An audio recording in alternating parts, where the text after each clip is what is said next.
Guys, if this content has given you value or entertainment or both, hit that subscribe button, hit that like button. It really helps with the algorithm and helps this content get seen by more people. Thanks. Hey guys, Nathyn Brendan Masters. This is the boat escape for like the fourth time. You guys know I tried to do it live. I didn't make it.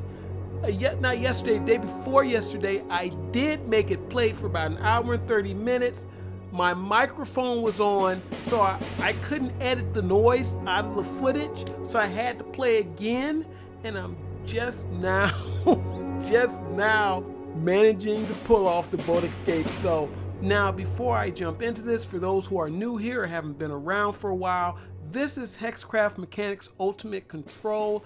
It's my urban fantasy bad girl comic. It's a prequel to Hexcraft Mechanics. If you like urban fantasy, you like bad girls, back this book. It's on Indiegogo right now. Link is in the description. Let's jump into Granny.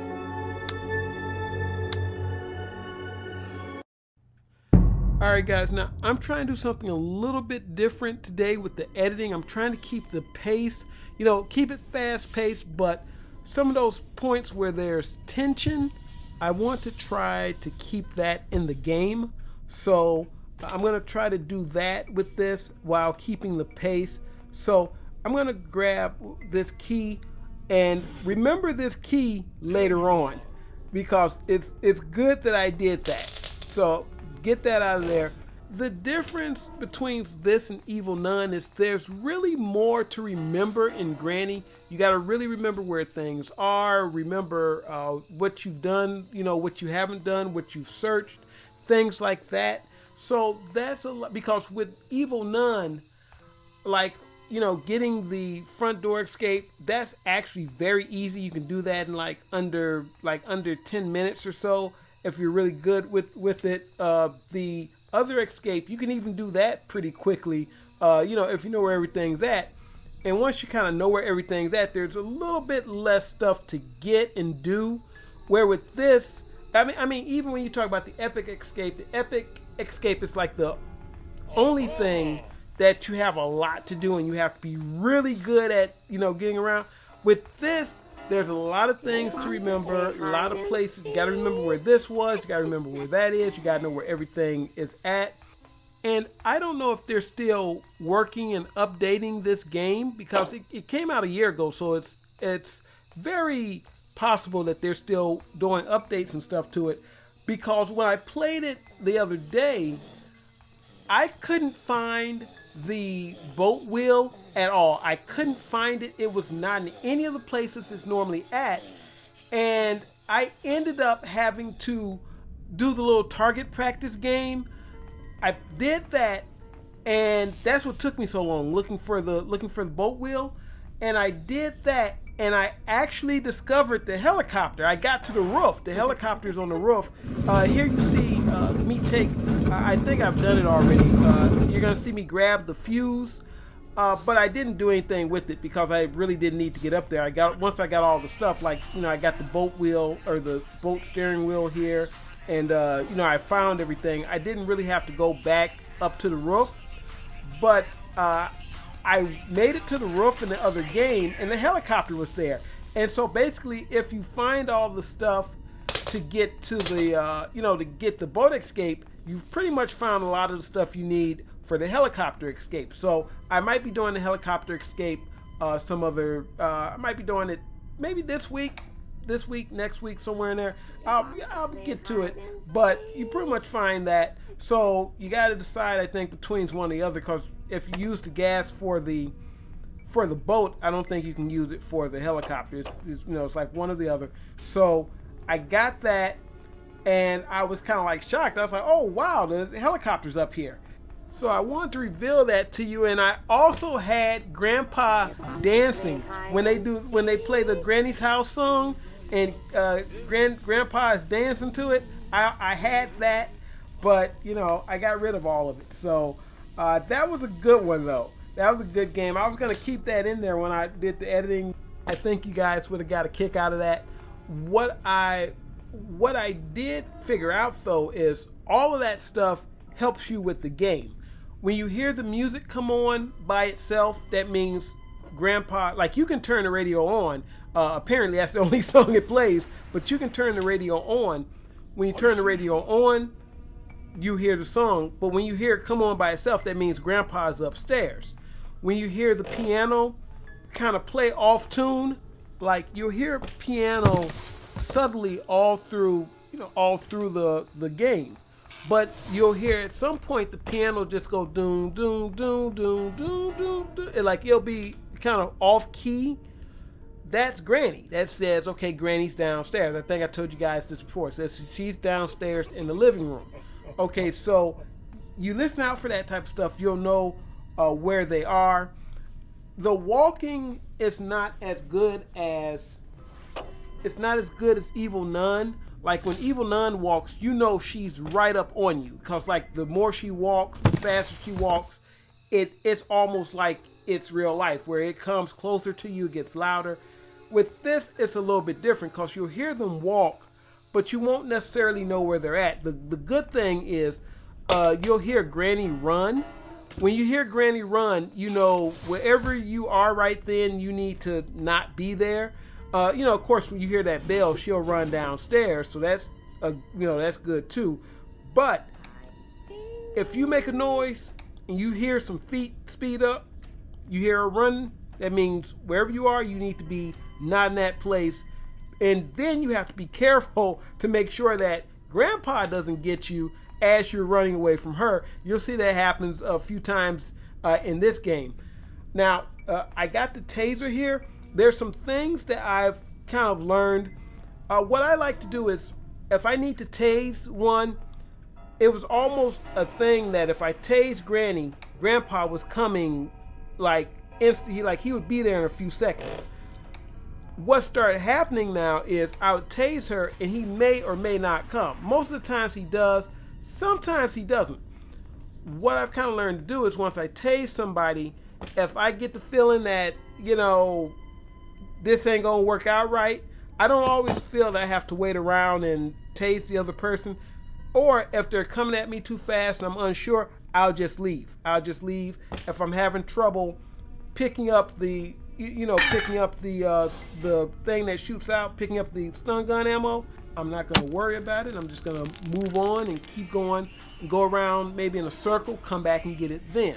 Typically, if you go around in a circle, you'll pretty much lose them, especially if you run up in one of those little crawl spaces or something, you'll lose them.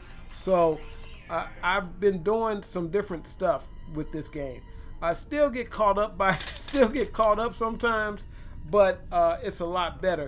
Another thing I've been doing, I try to run, especially when I'm recording, I try to run through the game real fast, but I kind of, I've pulled it back and said, hey dude, you can edit this so you don't have to, but I'm also thinking about the time on my iPad, because I do all this on my iPad.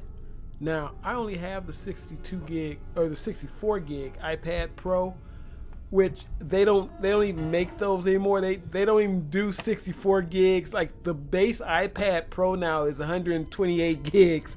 But I try to be cognizant of how much space I'm taking up and everything.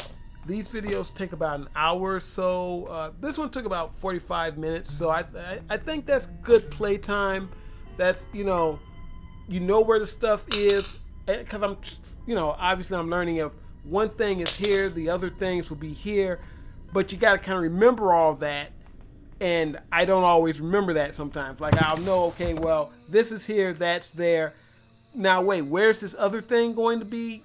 Like if I get the wire cutters early in the game, I sometimes, I'm thinking like, wait a minute, I need the crowbar, because I'm used to getting the crowbar early in the game. But okay, I get the wire cutters in the game, I'm playing the game, and then I'm kind of like, oh, wait a minute, I gotta pop open these boxes. I gotta pop open these crates. Okay, I gotta get the crowbar. Wait a minute, okay, well, if I haven't gotten the crowbar yet, that means the crowbar is downstairs. So you gotta go and distract Granny and Grandpa, get downstairs, feed the spider baby, and then you can get the crowbar, pop open the crates. You're good to go, but things still do move around. Like the spark plug was in the safe this time. It's usually in a crate. And if I get this key, if the key's in the drawer upstairs, then this wrench is going to be down here in the drawers. And this is always nice when the wrench is on the first floor, because when the wrench is on the first floor, you can grab that wrench and just quickly run around there. And you know, I don't know why I actually did all of this, but oh, I know, Grandpa was coming. Okay, I was trying to get out of there. Grandpa was coming. All right, got it. But if that wrench is on the first floor, you can just grab the wrench and run into the baby's room. You can do that because if they're coming after you, you know, you can just kind of crawl into that little crawl space down there. You can get that, and while you're down there, you can just turn a little crank and the water will flood out. After that, all you have to do is go back upstairs, get the meat, feed the baby, and then you can get back there and get the crowbar. The spider baby is actually easier to feed than the spider in the last game. The only time it's kind of annoying is when you go through all that to feed it, and then you go back there and it's like something that you don't need. That's kind of annoying. But typically, I've been finding that it's usually like the crowbar or the spark. It's usually something that's actually needed for the escape. The door handle, I think, was back there at some point.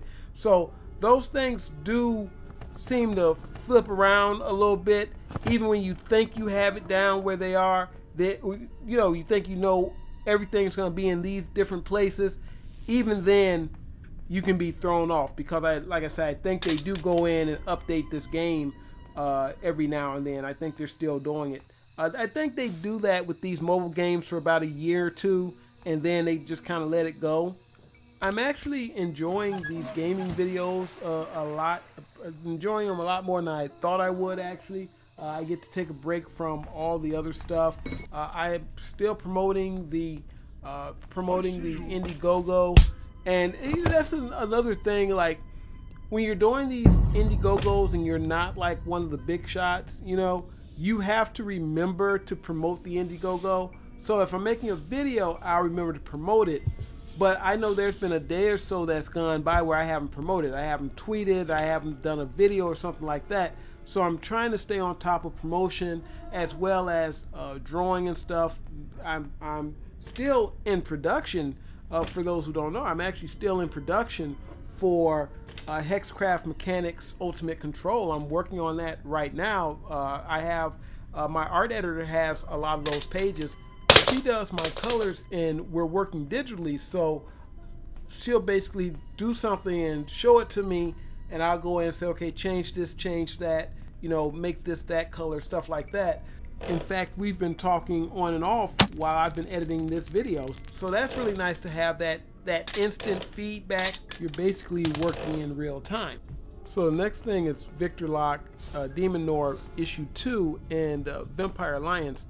Vampire Alliance is just a one-shot. It's like a 24 page story somewhere in there, and I'm probably going to do a backup story with it. I talked about that last night.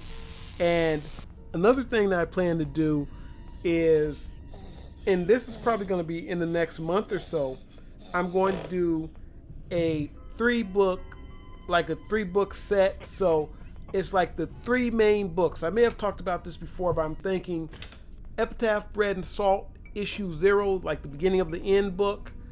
Victor Lock Demon Hunter issue 1, like the original Victor Lock Demon Hunter book, and Rahab, like the Rahab story by itself.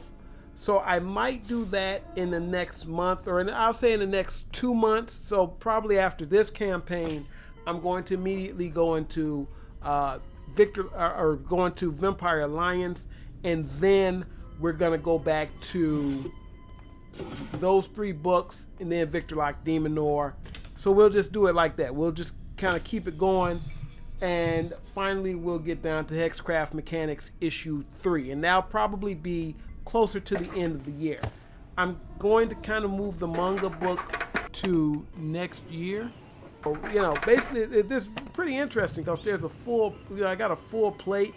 So I'm just going to keep dropping these books and see what hits. I mean, a lot of this stuff, like I said, is already done, and it just needs to be finished. Some things need to be colored, some things need to be lettered, Some things need to actually be, we need to finish the story and everything and get it all together.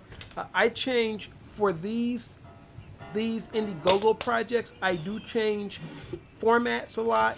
So I think I talked about this before. Something like the new Hexcraft Mechanics book is actually Hexcraft Mechanics and Victor Lock Demon Hunter put together. So you've got those books put together because Victor Lock was, those are stories that were running concurrently.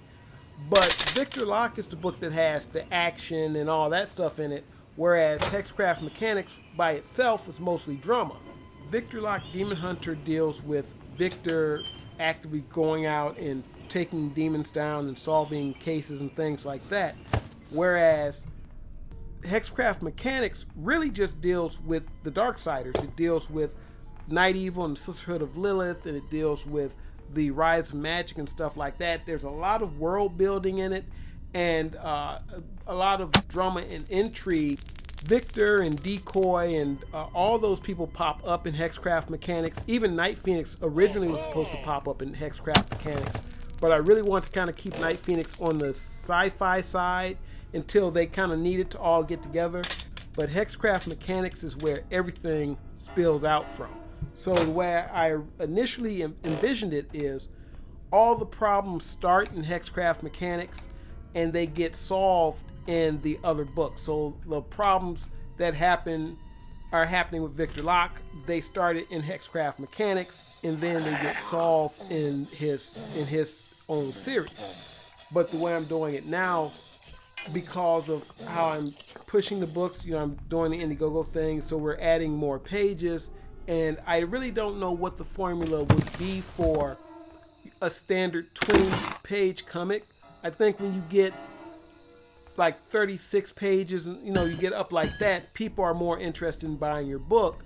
Although I see Pandemic was 24 pages, so obviously there is something there. I try to make my books, bring a little bit of quality to them. You have the cardstock covers, nice glossy paper, stuff like that. It's what they call matte paper, but when the ink hits it, it makes it glossy. So, I try to do that kind of stuff to really bring a quality product to market. So I'm going to do Victor Lock like everything else. Everything's going to be a series. So, like Victor Lock Demon Noir, that's going to be a Victor Lock series. Going to get your 3 books there. Then we're going to do Victor Lock. Then we're going to do Victor Lock Damsels and Dark Energies. We're going to go from there. So it's going to be a series for everything. Everybody's going to have either a one-shot or like a limited series or something like that. We want to do another Zombie Girl one-shot and then another Decoy one-shot. Again, that's stuff that I'm setting up for next year. I really want for Hexcraft Mechanics to be over by the end of the year. So I want to have all 3 books out, 4 if you count Ultimate Control, have those books out. Hopefully Victor Lock Demon Noir as well. Again, no promises, but I'm going to try to do that. So by the end of the year, I want those 5 books out. Victor Lock, 5 books. Those 5 books out. And if I continue at the pace I'm working, that should be able to be done. I'm going to be drawing both Victor Lock Demon Noir and Hexcraft Mechanics 2 and 3. So I've got a lot of work to do. I'm also going to try to keep uploading videos. So I don't know how that's going to work out. I have an idea. I just hope that I can do it. Typically, I'm not able to do this the way I would like to do it. What I would like to do is like I was doing with Hexcraft Mechanics when I brought the Dracula character in, and I was actually drawing the pages and doing videos about drawing the pages.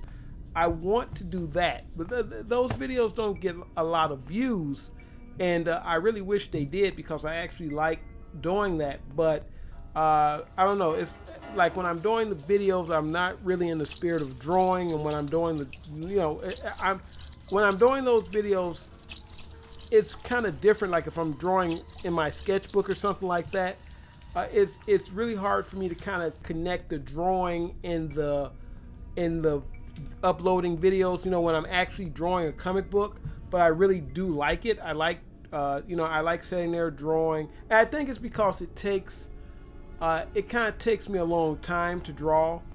And if I do it in a live stream, I'm kind of interacting while I'm drawing as well. And I don't, I got to get it together in my head how I'm going to do it. But I might get maybe an older video camera that, just a straight up camcorder that doesn't shut off at certain, it doesn't have a time limit.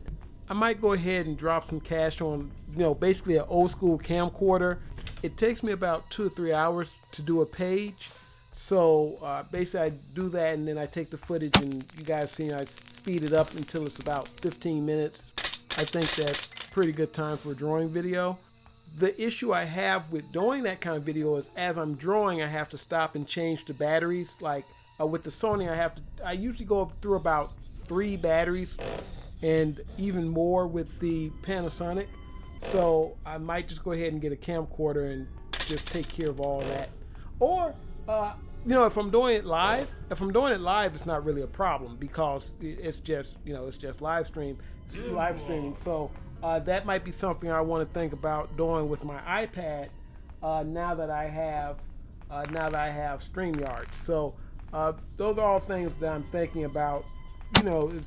Making digital content while producing physical books. So how can I merge the two things together so that I don't.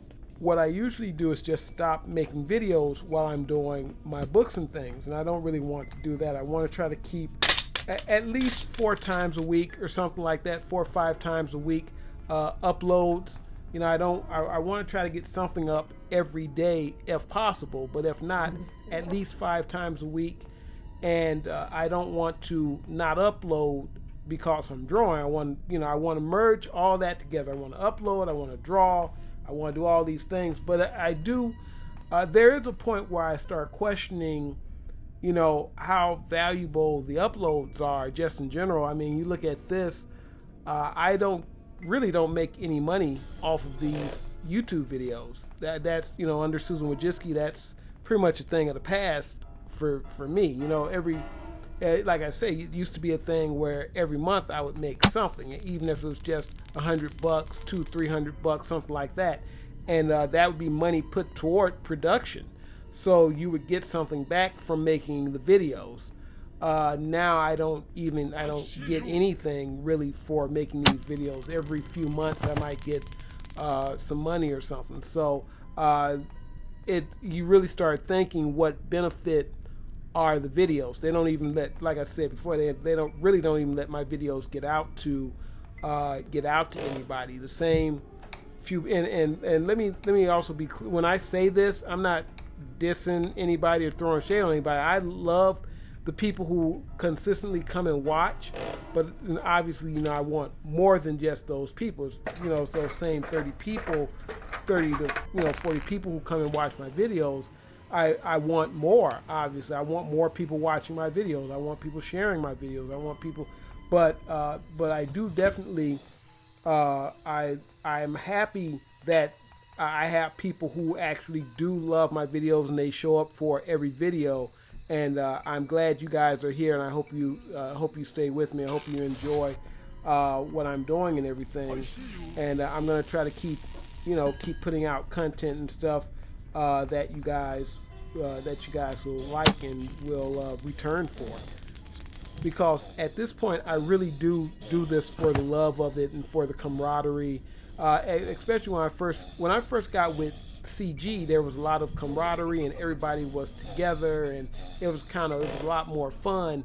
And now it's not really. So it's I've kind of come back to where I was at. Well, I'm literally just doing my videos really for my audience, and hopefully there can be some spillover. It can bring some people, more people in who are just kind of into comics and things, comics, games, and drawing, stuff like that.